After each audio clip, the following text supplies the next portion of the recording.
नमस्कार बच्चों, आज हम कक्षा 12 राजनीति विज्ञान उच्च माध्यमिक परीक्षा 2022 बोर्ड पेपर का हल लेकर के आए हैं। खंड ए, निम्नलिखित प्रश्नों के उत्तर सही विकल्प चयन कर उत्तर पुस्तिका में लिखें। पहला प्रश्न है, उत्तर अटलांटिक संधि संगठन की स्थापना कब हुई? बेटा, उत्तर अटलांटिक संधि संगठन की स्थापना हुई है 1949 में। उत्तर अटलांटिक संधि संगठन को नाटो कहा जाता है, अभी चर्चा में बना हुआ है। नेक्स्ट प्रश्न, निम्न में से सोवियत संघ का उत्तराधिकारी राज्य किसे स्वीकार किया गया है? बेटा, सोवियत संघ का उत्तराधिकारी राज्य स्वीकार किया गया है रूस को। नेक्स्ट प्रश्न, 7 दलों का गठबंधन 7 पार्टी अलायंस किस देश से संबंधित है? 7 दलों का गठबंधन 7 पार्टी अलायंस नेपाल से जुड़ा हुआ है। नेपाल के स्वतंत्रता आंदोलन का इसने आयोजन किया था। नेक्स्ट प्रश्न,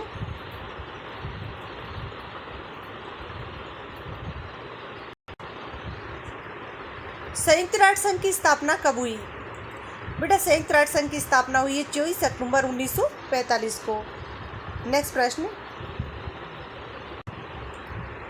आतंकवादियों ने अमेरिका की वर्ल्ड ट्रेड सेंटर पर कब हमला किया? सही आंसर हो जाएगा 11 सितंबर 2001, जिसको 9/11 की घटना के नाम से जाना जाता है। नेक्स्ट प्रश्न, 1992 में पृथ्वी सम्मेलन किस देश में आयोजित हुआ? 1992 में पृथ्वी सम्मेलन ब्राजील में आयोजित किया गया, रियो डी जेनेरियो में।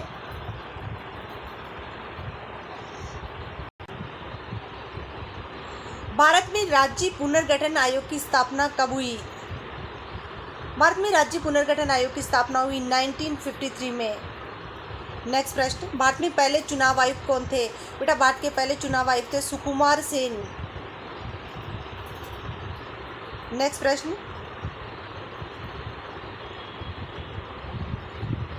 मिल्कमैन ऑफ इंडिया के नाम से कौन मशहूर हुए? मिल्कमैन ऑफ इंडिया के नाम से मशहूर हुए वर्गीस कुरियन।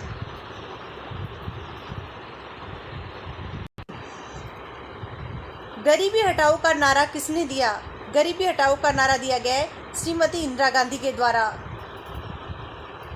नेक्स्ट प्रश्न, नामदेव ढसाल ने अपनी कविता में सूरजमुखी आशीषों वाला फकीर किसे कहा है? Doctor BR Ambedkar.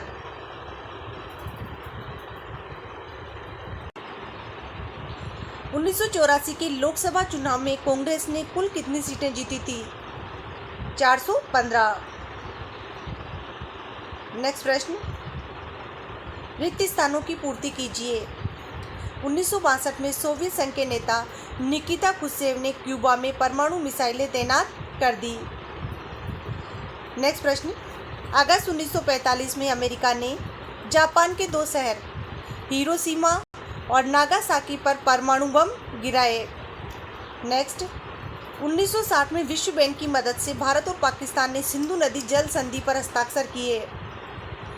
World council of indigenous people का गठन सन 1975 में हुआ। नेक्स्ट प्रश्न, भारत का संविधान 26 नवंबर 1949 को अंगीकृत किया गया। 1990 में राष्ट्रीय मोर्चा सरकार ने मंडल आयोग की सिफारिशों को लागू किया। अति लघुत्रात्मक प्रश्न, द्वितीय महायुद्ध के समय मित्र राष्ट्रों में कौन से देश सम्मिलित थे? बेटा, द्वितीय महायुद्ध के समय मित्र राष्ट्रों में कौन से देश सम्मिलित थे? द्वितीय महायुद्ध के समय में मित्र राष्ट्रों में बेटा सम्मिलित थे ब्रिटेन,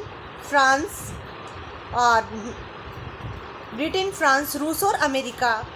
नेक्स्ट प्रश्न, भारत और बांग्लादेश ने गंगा नदी के पानी में हिस्सेदारी के लिए किस संधि पर हस्ताक्षर किए?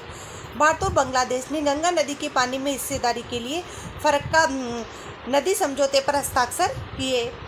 नेक्स्ट प्रश्न, संयुक्त राष्ट्र सुरक्षा परिषद के स्थायी सदस्य देशों के नाम लिखिए। अमेरिका, ब्रिटेन, फ्रांस, रूस और चीन। नेक्स्ट प्रश्न, सुरक्षा की अपारंपरिक धारणा के 2 पक्ष बताइए। सुरक्षा की अपारंपरिक धारणा के 2 पक्ष बताइए। पहला पक्ष है मानवता की सुरक्षा और दूसरा है विश्व की सुरक्षा। नेक्स्ट प्रश्न, जैविक हथियार संधि BWC सर्वप्रथम कब हुई? बेटा जैविक हथियार संधि 1972 की में अपनाई गई और इस पर लगभग 155 देशों ने हस्ताक्षर किया। नेक्स्ट प्रश्न, मानवता की साझी विरासत में क्या शामिल है? पृथ्वी का वायुमंडल, अंटार्कटिका, समुद्री सतह और बाह्य अंतरिक्ष को मानवता की साझी विरासत में शामिल किया गया है। नेक्स्ट प्रश्न, भारत में प्रथम 3 आम चुनावों में किस दल का प्रभुत्व रहा? भारत के प्रथम आम 3 चुनावों में कांग्रेस दल का प्रभुत्व रहा। कम्युनिस्ट पार्टी ऑफ इंडिया का विभाजन किस आधार पर हुआ? बेटा कम्युनिस्ट पार्टी ऑफ इंडिया का विभाजन चीन और सोवियत संघ की जो कम्युनिस्ट विचारधारा है मतभेद के आधार पर हुआ। जो सोवियत संघ की विचारधारा के समर्थक थे वो भारतीय कम्युनिस्ट पार्टी यानी कम्युनिस्ट पार्टी ऑफ इंडिया में शामिल रहे, और जो उस विचारधारा के समर्थक नहीं थे उन्होंने मार्क्सवादी कम्युनिस्ट पार्टी को ज्वाइन किया। नेक्स्ट प्रश्न, बॉम्बे प्लान से आप क्या समझते हैं? बेटा बॉम्बे प्लान 1944 में भारत के उद्योगपतियों का एक वर्ग मुंबई में एकत्रित हुआ और इस समूह ने देश में नियोजित अर्थव्यवस्था को चलाने का संयुक्त प्रस्ताव तैयार किया। इसे बॉम्बे प्लान कहा जाता है। बॉम्बे प्लान की इच्छा थी कि सरकार औद्योगिक और अन्य आर्थिक निवेश के क्षेत्र में बड़े कदम उठाए। नेक्स्ट प्रश्न, 1989 में राष्ट्रीय मोर्चा सरकार को किन 2 परस्पर विरुद्ध राजनीतिक समूहों ने समर्थन दिया? 1989 में राष्ट्रीय मोर्चा सरकार को भारतीय कम्युनिस्ट पार्टी और भारतीय जनता पार्टी 2 विरोधी विचारधाराओं ने समर्थन दिया। नेक्स्ट प्रश्न, बहुजन समाजवादी पार्टी की संस्थापक कौन थे? बहुजन समाजवादी पार्टी के संस्थापक बेटा कांसीराम थे। नेक्स्ट प्रश्न, बामसेफ का प्रमुख उद्देश्य क्या था? बामसेफ सरकारी कर्मचारियों का एक संगठन था और इसका उद्देश्य जाति आधारित भेदभाव को समाप्त करना था। नेक्स्ट प्रश्न, खंड 2 शुरू हो चुका है बेटा।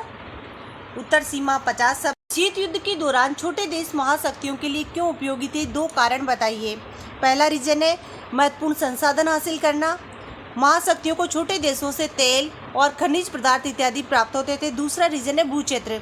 महाशक्तियाँ इन छोटे देशों के यहाँ अपने हथियारों की बिक्री करती थी, इनके यहाँ अपने सैन्य अड्डे स्थापित करके सेना का संचालन करती थी।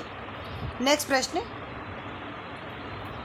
आपके मतानुसार गुटनिरपेक्षता की नीति ने भारत का हित साधन किया। कोई 2 तर्क दीजिए। गुटनिरपेक्षता के कारण भारत ऐसे अंतर्राष्ट्रीय फैसले और पक्ष ले सका जिससे उसका हित सत्ता और न कि महाशक्ति और उसके खेमे के देशों का। दूसरा है गुटनिरपेक्षता की नीति को अपनाने के कारण भारत हमेशा इस स्थिति में रहा कि एक महाशक्ति अगर उसके विपरीत जाए तो वह दूसरी महाशक्ति के निकट आने की कोशिश करे और उससे फायदा ले सके। नेक्स्ट प्रश्न, शॉक थेरेपी का संक्षेप में अर्थ स्पष्ट कीजिए। शॉक थेरेपी का अर्थ है आघात पहुंचाकर उपचार करना। शॉक थेरेपी से अभिप्राय है कि धीरे धीरे परिवर्तन न करके एकदम से आमूलचूल परिवर्तन के प्रयत्नों को लादना। रूसी गणराज्य में शॉक थेरेपी से परिवर्तन हेतु जल्दबाजी में निजी स्वामित्व, वित्तीय खुलापन, मुक्त व्यापार और मुद्राओं की आपसी परिवर्तनशीलता पर बल दिया। शॉक थेरेपी का जो मॉडल है विश्व बैंक और अंतर्राष्ट्रीय मुद्रा कोष के द्वारा निर्देशित था। नेक्स्ट प्रश्न, सोवियत संघ के विघटन के 2 प्रभाव में पहला प्रभाव है शीत युद्ध के दौर की समाप्ति। सोवियत संघ की दूसरी दुनिया और पूर्वी यूरोप की समाजवादी व्यवस्था के पतन के परिणाम स्वरूप शीत युद्ध के संघर्ष की समाप्ति हुई। हथियारों की होड़ बंद हो गई और हथियारों की होड़ समाप्त होने से नई शांति की संभावना का जन्म हुआ। दूसरा है अंतर्राष्ट्रीय राजनीति के शक्ति संबंधों में बदलाव। शीत युद्ध के अंत के समय 2 संभावनाएं थी, या तो किसी एक महाशक्ति का दबदबा रहेगा या फिर विश्व एक ध्रुवीय बनेगा, और इस प्रकार बहुध्रुवीय विश्व के स्थान पर एक ध्रुवीय विश्व बन गया। अमेरिका अकेली महाशक्ति बन बैठा। नेक्स्ट प्रश्न, श्रीलंका में लिट्टे की भूमिका। जैसा कि बेटा अपन जानते हैं श्रीलंका में सीएलई बहुसंख्यक समुदाय था और सीएलई बहुसंख्यकों के हित के लिए सरकार के द्वारा प्रयास किए गए। तमिलों के प्रति उपेक्षा भरे बर्ताव से एक उग्र तमिल राष्ट्रवाद की आवाज़ बुलंद हुई और 1983 ईस्वी के पश्चात उग्र तमिल संगठन liberation tigers of Tamil Eelam Sri Lanka की सेना के साथ सशस्त्र संघर्ष कर रहा है। इसने तमिल ईलम अर्थात श्रीलंका के तमिलों के लिए एक अलग राष्ट्र की मांग की। धीरे धीरे श्रीलंका में जातीय संघर्ष तेज होने लगा और 1987 में भारत ने भी श्रीलंका में शांति सेना भेजी, जिसे श्रीलंका की जनता ने पसंद नहीं किया। भारत ने अपनी शांति सेना वापस बुला ली और लिट्टे और श्रीलंका की शांति सेना के बीच जो युद्ध था 2009 में समाप्त हुआ। भारत और पाकिस्तान के बीच तनाव के 2 कारण बताइए। पहला कारण है पाकिस्तान के द्वारा जम्मू कश्मीर में इस्लामिक उग्रवाद को पनपाना और दूसरा रीजन है भारत में जो आतंकवादी गतिविधियां है उसको पाकिस्तान के द्वारा धन दिया जाना। नेक्स्ट प्रश्न, क्योटो प्रोटोकॉल पर संक्षिप्त टिप्पणी कीजिए। क्योटो प्रोटोकॉल को पर्यावरण संरक्षण हेतु संयुक्त राष्ट्र संघ के प्रयासों के फलस्वरूप मान्यता मिली। औद्योगिक विकास से संपन्न देश पर्यावरण को प्रदूषित होने से बचाने के लिए अपने उद्योगों से निकलने वाली जहरीली गैसों के अनुपात को निर्धारित सीमा तक घटाने पर सहमत हुए। ऐसे विकसित उत्तरी गोलार्ध के देश अपने कल कारखानों से निकलने वाली हरित प्रभाव गैसों का अनुपात घटाने के लिए व्यक्तिगत रूप से कार्य करेंगे और इस अंतर्राष्ट्रीय सहमति पर जापानी शहर क्योटो में सन 1997 में हस्ताक्षर किए गए। इस समझौते के दौरान United Nations framework convention on climate change द्वारा निर्धारित मापदंडों को स्वीकार किया गया। भारत ने 2002 में इस पर हस्ताक्षर किए। इसके अनुसार चीन सहित भारत को विकासशील देश मानते हुए हरित गैसों की मात्रा घटाने के दायित्व से मुक्त रखा गया। नेक्स्ट प्रश्न, भारत के स्वतंत्र होते ही उसके समक्ष अनेक चुनौतियां थी, किन्हीं 2 को संक्षेप में बताइए। भारत के स्वतंत्र होते ही उसके समक्ष जो चुनौतियां थी उसमें पहली चुनौती थी भारत की क्षेत्रीय अखंडता को कायम रखना, दूसरा लोकतंत्र को बनाए रखना और तीसरा है समावेशी विकास करना। कांग्रेस की सामाजिक और विचारधारात्मक गठबंधन के रूप में संक्षिप्त विवेचना कीजिए। बेटा, कांग्रेस एक सामाजिक और विचारधारात्मक गठबंधन थी। भारत के स्वतंत्र होने तक कांग्रेस एक सतरंगी सामाजिक गठबंधन का रूप ले चुकी थी। सभी वर्गों, जाति, धर्म, भाषा और सभी पूरे भारत में अमीर गरीब सभी लोगों का इससे जनाधार जुड़ा हुआ था। इसके अलावा अगर अपन विचारधारा की बात करें तो कांग्रेस पार्टी में क्रांतिकारी, शांतिवादी, कंजर्वेटिव, रेडिकल, गर्मपंथी, नरमपंथी, दक्षिणपंथी, वामपंथी के साथ साथ प्रत्येक धारा के मध्यम मार्गी सम्मिलित थे। कांग्रेस एक मंच की तरह थी जिस पर अनेक समूह, हित और राजनीतिक दल एकत्रित होकर राष्ट्रीय आंदोलन में भाग लेते थे। नेक्स्ट प्रश्न, ऑपरेशन फ्लड को संक्षेप में समझाइए। ऑपरेशन फ्लड का आशय है कि दुग्ध क्षेत्र में उत्पादन को बढ़ाना। ऑपरेशन फ्लड शुरू हुआ 1970 ईस्वी में। ऑपरेशन फ्लड के जो जन्मदाता है वर्गीस कुरियन माने जाते हैं। नेक्स्ट प्रश्न, प्रीव्यू पर से क्या अभिप्राय है, संक्षेप में बताइए। देशी रियासतों का विलय भारतीय संघ में करने से पहले सरकार ने आश्वासन दिया था कि रियासतों के तत्कालीन शासक परिवार को निश्चित मात्रा में निजी संपत्ति रखने का अधिकार होगा, उन्हें पेंशन दी जाएगी, उन्हें कुछ विशेष भत्ते और सुविधाएं दी जाएगी। तो इस व्यवस्था को प्रीव्यू पर्स कहा गया। लोकसभा चुनाव 2004 के पश्चात अनेक महत्वपूर्ण मसलों पर अधिकतर दलों के बीच व्यापक सहमति बनी। इनमें से कोई 2 की संक्षिप्त विवेचना कीजिए। 2004 के बाद में कुछ ऐसे मुद्दे थे जिस पे आम सहमति बनी। एक तो ये माना गया कि नवीन आर्थिक नीतियों को सभी दल जारी रखेंगे। दूसरा है कि गठबंधन की राजनीति ने साझी कार्यक्रम के प्रति सामान्य सहमति देखी गई और शक्तिशाली क्षेत्रीय दलों का उभार हुआ और इन दलों और आंदोलनों ने दलित और पिछड़ा वर्ग का प्रतिनिधित्व किया और क्षेत्रीय आकांक्षाओं को शामिल किया गया। नेक्स्ट प्रश्न खंड से, आपके मतानुसार सोवियत संघ का विघटन क्यों हुआ, कोई 3 कारण बताइए। सोवियत संघ के विघटन के कारण राजनीतिक आर्थिक संस्थाओं की अंदरूनी कमजोरियां। दूसरा कारण रहा संसाधनों का अधिकांश परमाणु हथियार और सैन्य साजो सामान पर खर्च करना, औद्योगिकरण के क्षेत्र में पिछड़ना, कम्युनिस्ट पार्टी का अंकुश, गोर्बाचोव द्वारा किए गए सुधार और जनता को प्राप्त अभिव्यक्ति की स्वतंत्रता और सबसे मेन कारण था राष्ट्रवादी भावनाओं का ज्वार। इनमें से 3 का आपको वर्णन करना है। नेक्स्ट प्रश्न, वैश्विक राजनीति में पर्यावरण की चिंता के 3 कारण स्पष्ट कीजिए। पहला कारण है खाद्यान्न उत्पादन में कमी आना, भूमि का उपजाऊपन कम होना, स्वच्छ जल की उपलब्धता में कमी आना, जैव विविधता का नष्ट होना, ओजोन परत का क्षय होना, समुद्र तटीय क्षेत्रों में प्रदूषण का बढ़ना। इनमें से 3 कारणों का आपको वर्णन करना है।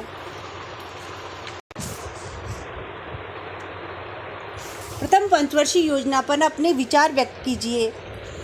बेटा, सन 1951 में पहली पंचवर्षीय योजना का प्रारूप जारी हुआ और नवंबर में इस योजना का वास्तविक दस्तावेज जारी किया गया। प्रथम पंचवर्षीय योजना का उद्देश्य देश को गरीबी की जाल से निकालना था। इस योजना में सबसे ज़्यादा बल कृषि क्षेत्र पर दिया गया। योजना अवधि थी 1 अप्रैल 1951 से 31 मार्च 1956। इस योजना के अंतर्गत बांध और सिंचाई के क्षेत्र में निवेश किया गया। विभाजन के कारण कृषि क्षेत्र को गहरी चोट लगी थी। भारत खाद्यान्न के लिए दूसरे देशों पर निर्भर था और इसलिए इस क्षेत्र पर सबसे ज़्यादा ध्यान दिया गया।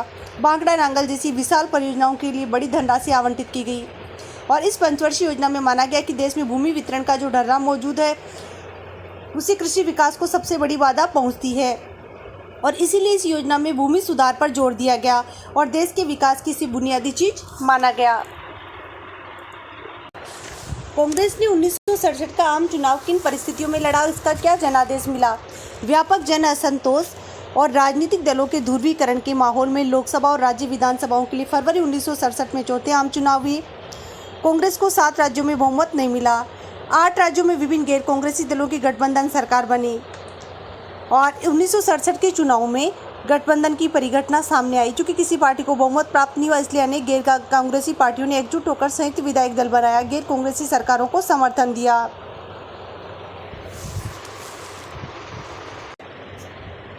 खंड 10 विश्व को अंतर्राष्ट्रीय संगठन की क्यों आवश्यकता है, विस्तार से विवेचना कीजिए। बेटा, अंतर्राष्ट्रीय समस्याओं के शांतिपूर्ण समाधान के लिए, युद्धों को रोकने के लिए अंतर्राष्ट्रीय संगठन प्रभावी हो सकते हैं। दूसरा, चुनौतीपूर्ण समस्याओं के समाधान में विभिन्न देशों को मिलकर कार्य करने में सहायता करना। विश्व की आज जो कुछ समस्याएं ऐसी जैसे ग्लोबल वार्मिंग है, ओजोन परत क्षरण है, महामारियां है, मिलकर के इससे निपटा जा सकता है। सहयोग करने के उपाय और सूचनाएं जुटाने में सहायता करना। इन सभी पॉइंट्स का विस्तार से वर्णन करना है। नेक्स्ट प्रश्न, भारत विभाजन के परिणामों पर लेख लिखिए। भारत विभाजन के परिणाम, सबसे पहले अपन बात करते हैं आबादी का स्थानांतरण। दूसरा, घर परिवार छोड़ने के लिए लोग विवश हुए, उन्हें अपनी जमीन जायदाद सब छोड़ना पड़ा। महिला और बच्चों पर अत्याचार किए गए, हिंसक अलगाववाद, भौतिक संपत्ति तक का बंटवारा किया गया और फिर भी दोनों तरफ अल्पसंख्यकों की समस्याएं बनी रही। इन सभी पॉइंट्स का आपको विस्तार से वर्णन करना है। ताड़ी विरोधी आंदोलन के उदय और सफलता की विवेचना कीजिए। बेटा, ताड़ी विरोधी जो आंदोलन है, दक्षिण भारत में आंध्र प्रदेश राज्य में इसका जन्म हुआ। महिलाओं का एक स्वतः स्फूर्त आंदोलन था। ये महिलाएं अपने आसपास में मदिरा की बिक्री पर पाबंदी की मांग कर रही थी। 1990 के दशक में तेलुगु प्रेस में प्रतिदिन ऐसी खबरें दिखाई देती थी। गांव का नाम बदल जाता था पर खबर वैसी ही होती थी। ग्रामीण महिलाओं ने शराब के खिलाफ लड़ाई छेड़ दी। ये लड़ाई माफिया और सरकार दोनों के खिलाफ थी। इस आंदोलन ने इतना व्यापक रूप धारण किया, इसे संपूर्ण राज्य में ताड़ी विरोधी आंदोलन के रूप में जाना गया। ताड़ी के दुष्प्रभाव, पुरुष ताड़ी पीकर महिलाओं के साथ मारपीट करते थे, आमदनी का एक बड़ा भाग बेकार करते थे, इसलिए उनके घरों की आर्थिक स्थिति बिगड़ गई। आंध्र प्रदेश के नेल्लोर जिले के गांव दुबरगट्टा में सन 1990 के आरंभिक दौर में महिलाओं के मध्य प्रौढ़ साक्षरता कार्यक्रम चलाया गया, जिसमें महिलाओं ने व्यापक संख्या में पंजीकरण करवाया। कक्षाओं में महिलाएं घर के पुरुषों के द्वारा देसी शराब, ताड़ी आदि पीने से संबंधित शिकायतें करती थी और इस तरह ताड़ी विरोधी आंदोलन का प्रारंभ हुआ। नेल्लोर में महिलाएं ताड़ी की बिक्री के खिलाफ आगे आई। उन्होंने शराब की दुकानों को बंद कराने के लिए दबाव बनाया और नेल्लोर जिले में ताड़ी की नीलामी 17 बार रद्द हुई और नेल्लोर जिले का आंदोलन धीरे धीरे पूरे राज्य में फैल गया। ताड़ी विरोधी आंदोलन का नारा बहुत साधारण था, ताड़ी की बिक्री बंद करो, परंतु इस साधारण नारे ने क्षेत्र के व्यापक सामाजिक, आर्थिक और राजनीतिक मसलों और महिलाओं का जीवन को गहरे तक प्रभावित किया। ताड़ी व्यवसाय को लेकर अपराध और राजनीति के बीच एक गहरा रिश्ता बन गया था। इस आंदोलन में पहली बार महिलाओं ने घरेलू हिंसा जैसे निजी मुद्दों पर बोलने का अवसर दिया। ताड़ी विरोधी आंदोलन महिला आंदोलन का एक हिस्सा बन गया। इससे पूर्व घरेलू हिंसा, दहेज प्रथा, कार्यस्थल और सार्वजनिक स्थानों पर यौन उत्पीड़न के विरुद्ध काम करने वाली महिला समूह साधारणतः शहरी मध्यम वर्गीय महिलाओं के बीच सक्रिय थे। ये बात पूरे देश पर लागू होती थी। महिला समूहों के सतत प्रयास से समझदारी विकसित होनी शुरू हुई। औरतों पर होने वाले अत्याचार और लैंगिक भेदभाव का मामला बहुत जटिल था और इस प्रकार इन अभियानों ने महिलाओं के मुद्दों के प्रति समाज में व्यापक जागरूकता पैदा की। धीरे धीरे महिला आंदोलन